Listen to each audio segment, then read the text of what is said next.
Greetings, fellow hunters and huntresses of Astera. Last time I left you off, we were hunting a Baroth, or had just begun. Now, we actually get to the monster.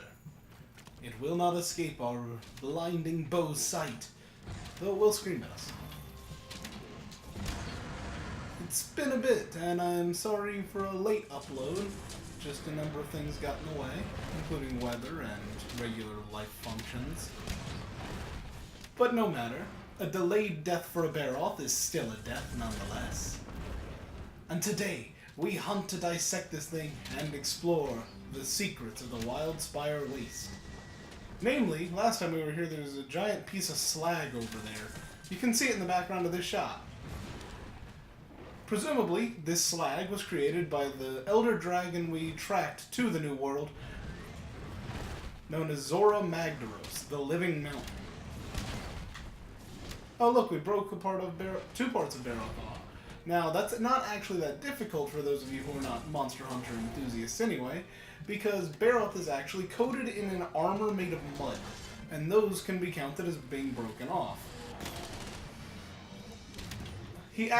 Baroth and a very few number of other monsters that share that kind of armor coating have a unique quality about them in the fact that their elemental weaknesses change depending on whether or not they still have their armor coating on.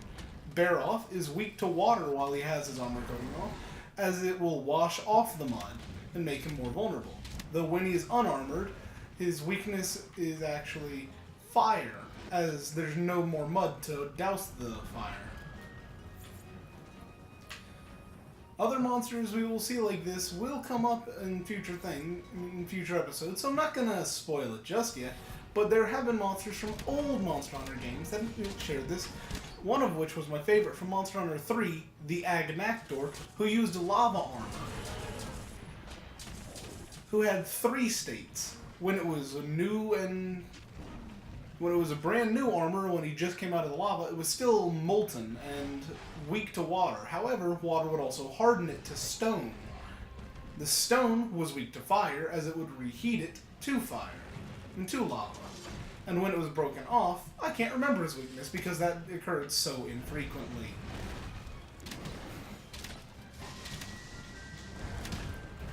Tech, I could really use some help. I'm getting my butt handed to me over here. I'm not used to being this weak because I typically play on my normal file, so I don't get overpowered on this one. You can get overpowered in Monster Hunter, but even then, a dumb hunter is going to get himself killed 80% of the time. It takes learning these monsters' patterns to get actually good at the game, not just having a bunch of good armor. Though, even if you are great at the game, if you don't have sizable armor, any mess-up is punished with death. So it's a game of checks and balances. Looks like we broke something else off and knocked endemic life out of the sky. Some of our vultures that were circling it just fell down. Something that I really appreciate about Monster Hunter World as opposed to the other Monster Hunters is the fact that when your tiny companion, in this case our lovely little technical assistant, gets low on health, they used to actually leave the battlefield and you'd be alone for a while. In this one, they just drop out for a short second and then chug a potion, it looks like. Such physical athleticism. Ooh, ore. There's never a bad time to pick up some new ore. Ooh, earth crystals. Those used to be extremely valuable in the old Monster Hunter games, as it would take 60 of them to unlock a super awesome weapon. Well, around 60. I don't know the exact numbers. It's been a good long while. Nope. Wrong Baroth.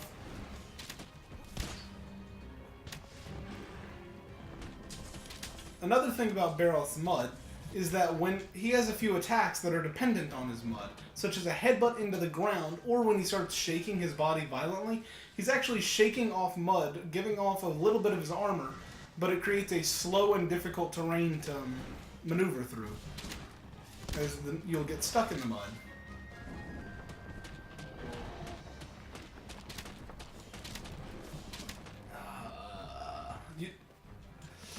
He does have that head charge that you may have already seen a number of times. If he... Oh, he's rolling around in the mud, meaning he's also gaining his mud back. His mud armor comes back when he does this.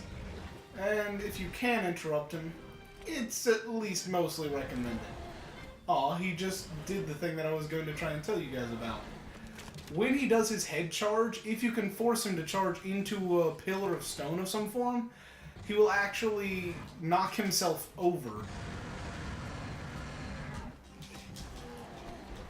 I never understood... Okay, this camera angle is just perfect for recording. I love it.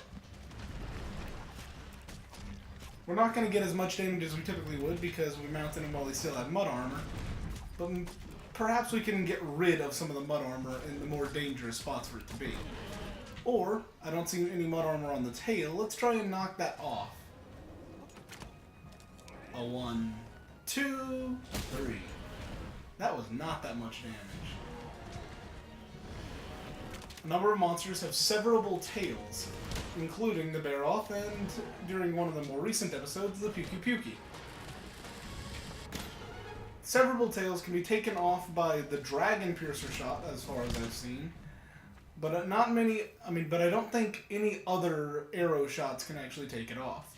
Blunt weapons have no chance at severing tails, and slashing weapons can do it with any attack.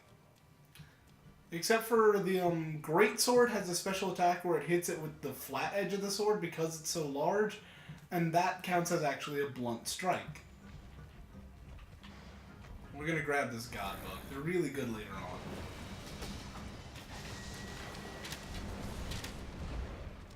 What's he attacking? It can't be these fish. These fish are over here. Come on. Monster Hunter World has a severe lack of water-based monsters.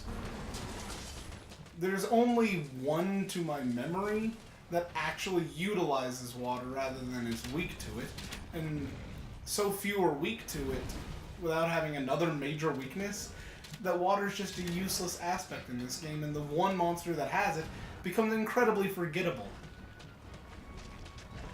Feel bad for the monster, but it's made even worse by the fact that this game has in itself a subspecies of the monster that uses a different, more viable element.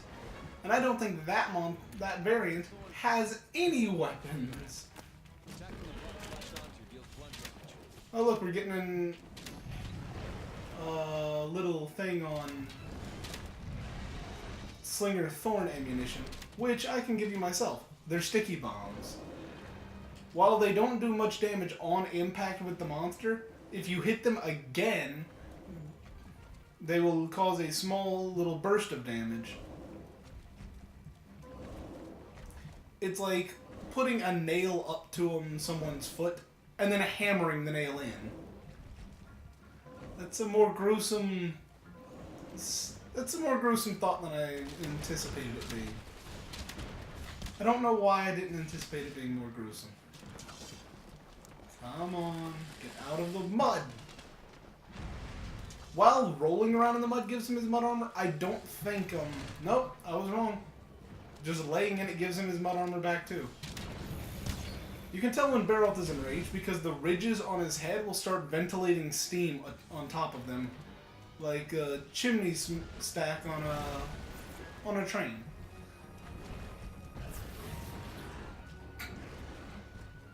When he's enraged, he will do the charge attack more frequently and with less chance at knocking himself down instead of knocking things over. Come on. I need you to get close. I'm going to set up a little rain port. See, because he's enraged, I don't know why he's standing... I thought standing on that would be a good idea. He'd just break it apart instead. I literally told you guys this, and then failed to follow up on it. Now that attack, where he's shaking it off, if he doesn't have mud armor available to shake off, he'll pause for a second, realize that, and then do a shorter animation so you don't have as long to capitalize on it. So every now and then it's good to leave one piece of mud armor on an area of the monster that you're not planning on attacking.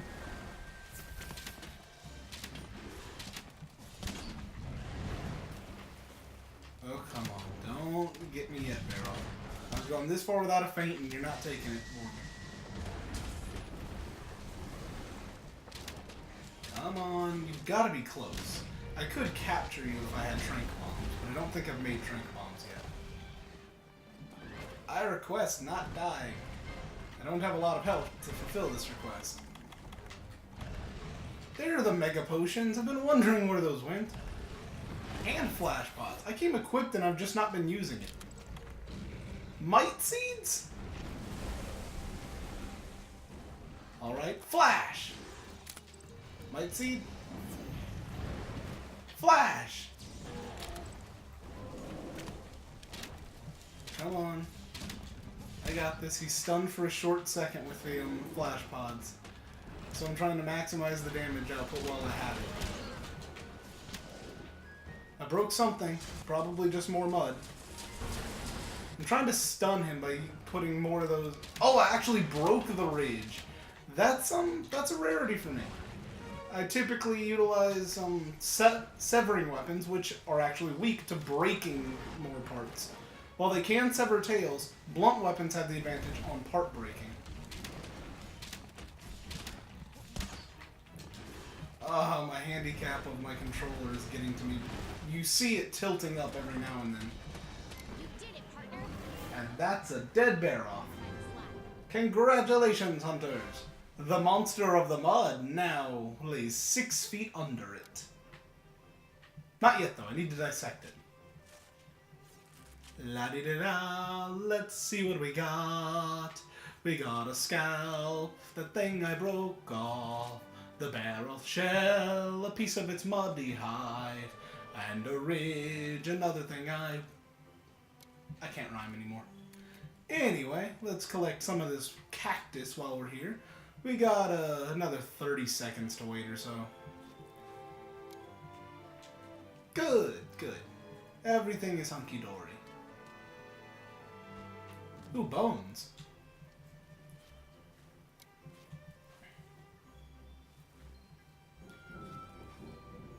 Oh good, some field research gets completed. I don't know if y'all can hear the thunder in the background. But a quest complete.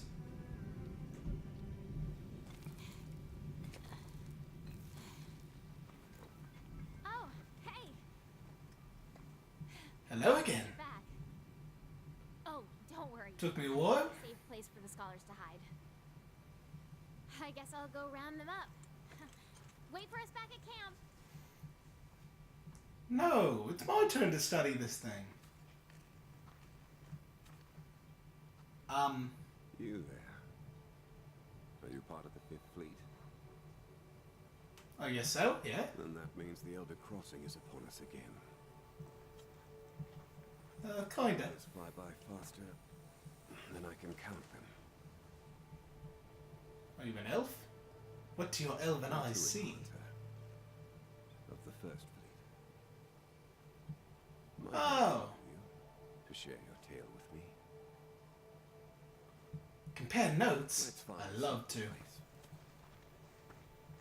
place. Oh, I never even got a chance to look at the big rock.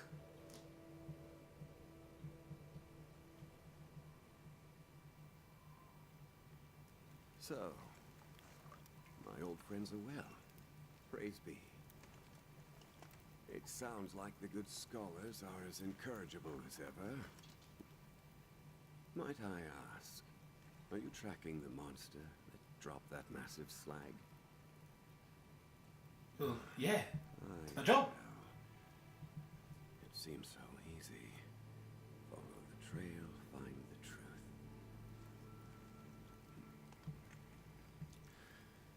Well, it has been a pleasure. Nearby you will find my camp. I trust it will be of some avail to you and the others. Please pass a message on to the commander that I am safe. But a force compels me on, and I intend to see where it takes me. If you two feel so compelled, then we will cross paths again at the end of all of this.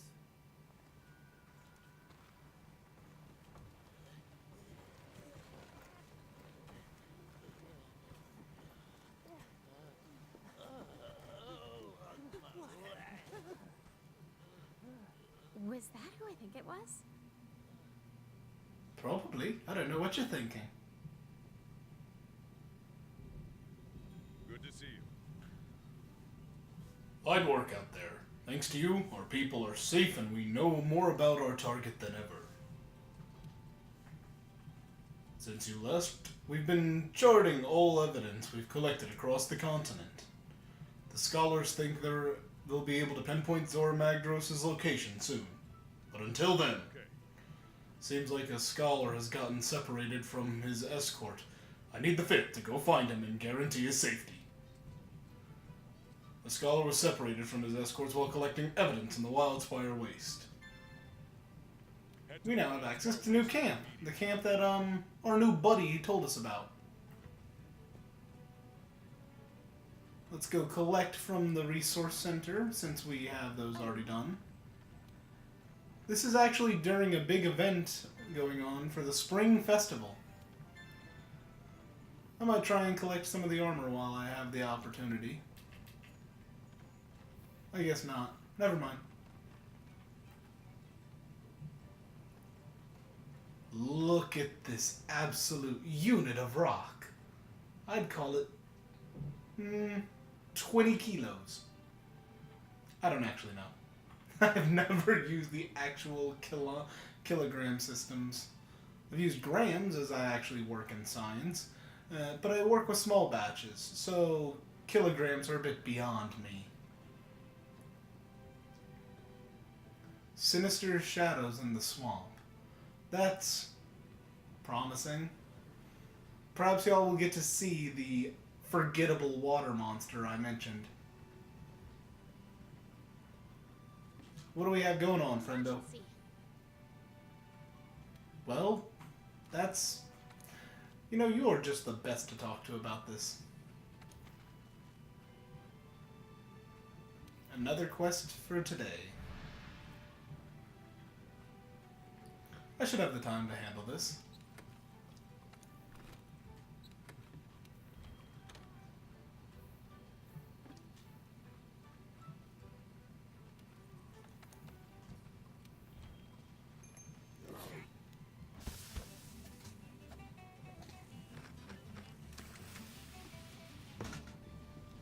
Absolutely brilliant craftsmanship.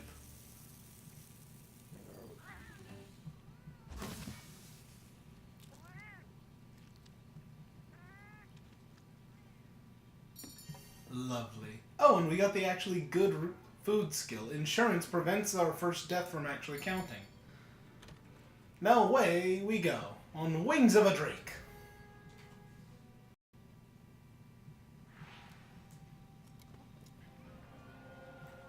Okay.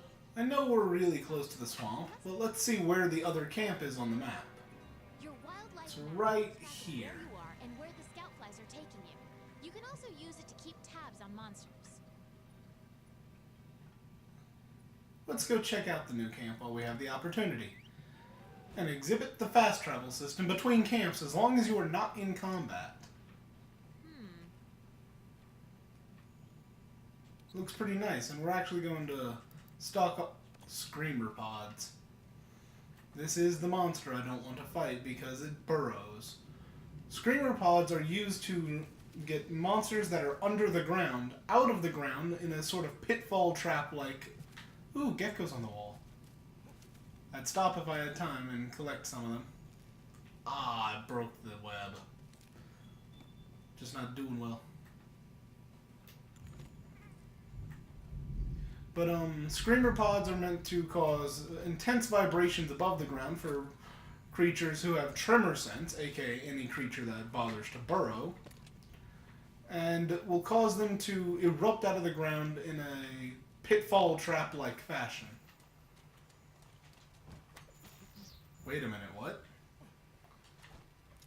Scout flies with a blue trail on old splinter thorns.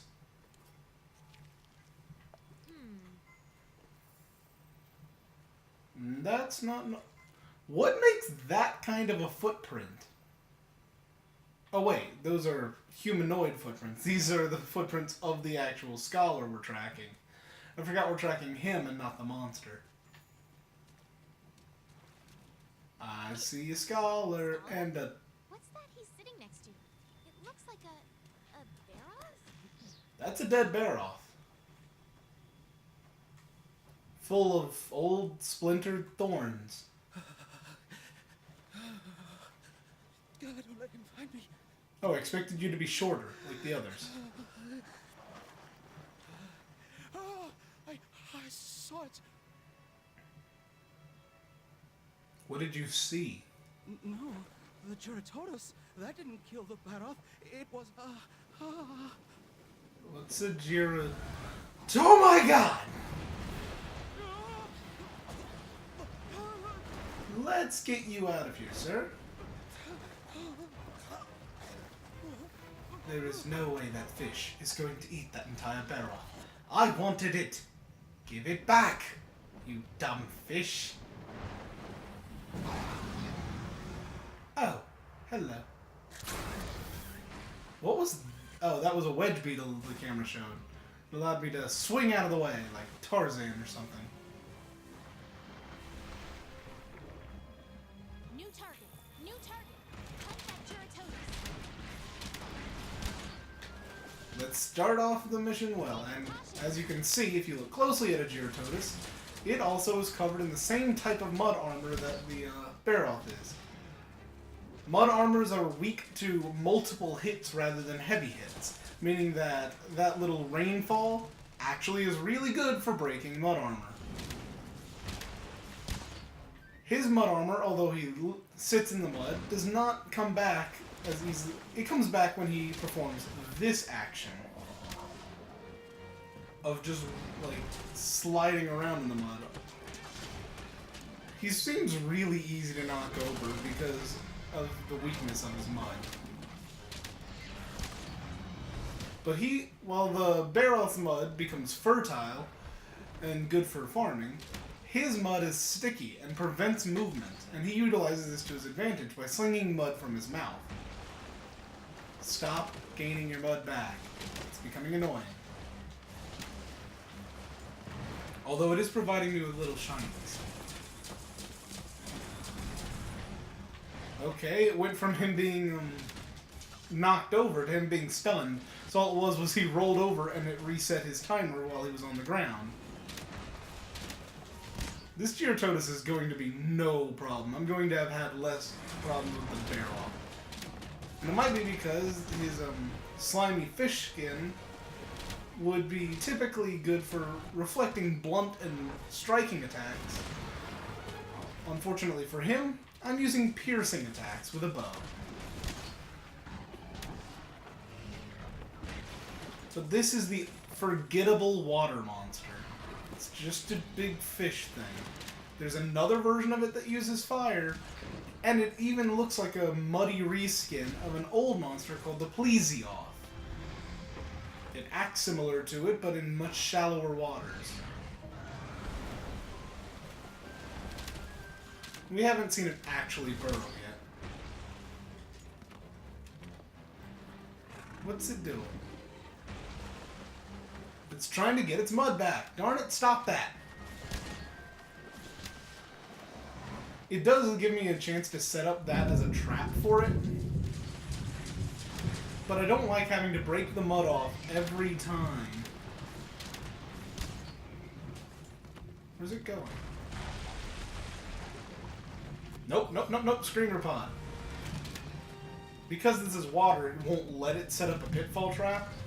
So instead, it allows it to just fly out of the water like it normally does and get stuck like it normally does. This thing is a terrible monster. Like, when you first see it, you see it attack that barrel, then just drag it under with the fear of an NPC. But overall, it does not carry the same fear in-game. It's already dropping red pods. This means that it's approximately at 30% of its health. Let's stick some sticky bombs to its head. I think I detonated one sticky bomb with the other sticky bomb. And got him stunned again. I should be drowning right now. We broke everything with that shot. I wonder if we actually broke anything, or if it was just more mud armor. Come on, don't be such a ninny. Get back here. Come on, Wedge Beetle, I'm in range. Let's see if I can land on him. I missed by like an inch. He seems to be moving so slow, but according to the map, he's not within capture range or low health. Where's he going? What's he doing? These are questions of a scientist. Luckily, we have one of those. Me! Because I have no idea where we dropped that scholar off. Come on, I don't want to just roll the entire way there. Where are you? Don't you dare get your mud back. Don't you dare get your mud back. I wonder if we can find another Baroth in this zone. Come on, bigger wasp. Hooray. Oh, let's see if we can get the Gerototus to get into our paralysis trap with this Paratoad. And the mud underneath my feet broke at the same second I was about to fire. Come on. Come at me. What are you doing? Come at me. What are you fighting over there? You wasted my Paratoad. You are a terrible guest. Come on. Ooh, puddle pods. These are actually really good for taking off mud armor.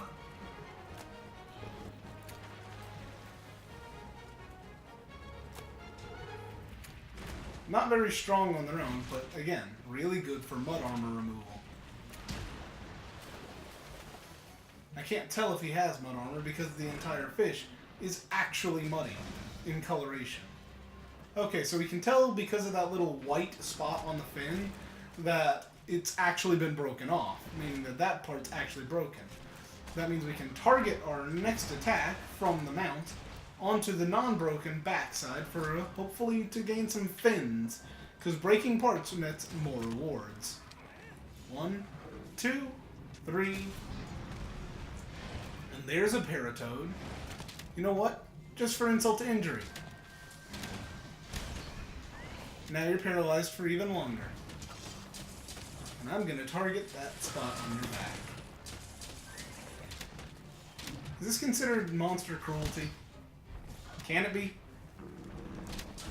If there's any monster I just want to be cruel to, it's Gerototus, because I really don't like the monster.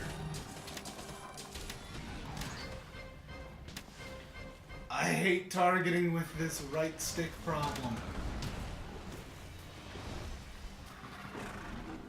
Come on, don't you dare go back for mud. The reason that mud armor is so annoying is because it protects his parts that you're trying to break. No, I saw something. I wanted it. Yeah, I can take a little spot out of my hunt for this. A beautiful little iron helm crab. Iron helm crabs are an endemic life that actually serve a function in the overworld as well, similar to Paratoads. If you kick one, you will gain one of a random type of slinger ammo. Come on, set it up lengthwise. And let's prepare a shot.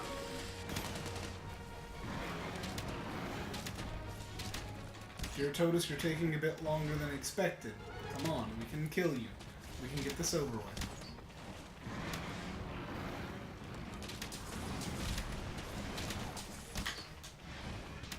A little bit more, friend.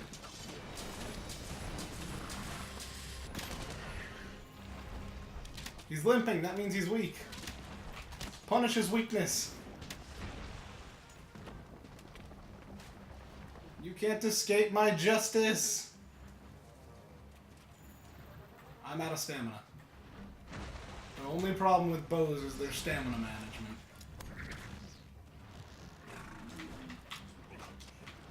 Missed. No, get back here. Stop running away.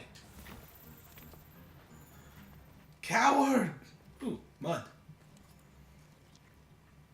Might as well get it while I have the opportunity. finish tracking it before it leaves this mortal plane.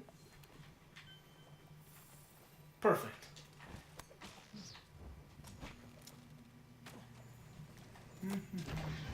No, I didn't mean to do that. I didn't mean to do that. Please, no.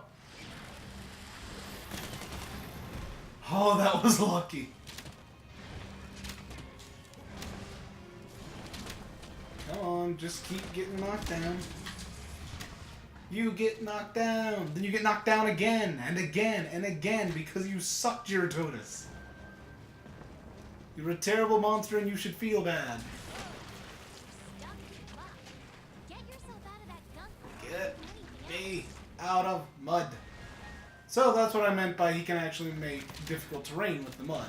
You get stuck in it. No, no, no, no, no mud armor. I think we broke the back though, which is at least useful. I need to get out of the mud. That is his dangerous attack and why I used the Screamer Pod before. Oh, I do not like fighting this guy. Iron Helm Crab. Give me a slinger ammo. Piercing Pod. Perfect. Piercing Pod, if I've not used it before, can penetrate any any monster, and will deal more damage the longer it is inside the monster's hitbox, meaning that lengthwise is again the correct attack.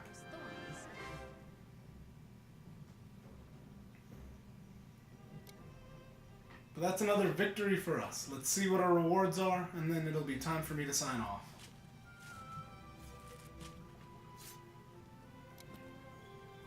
We got a fin, a scale, and another fin. A good time to round it all off. So, I guess this has been Professor Toxic. It's been another lovely day of hunting. And I would like to say to you guys, have a nice day.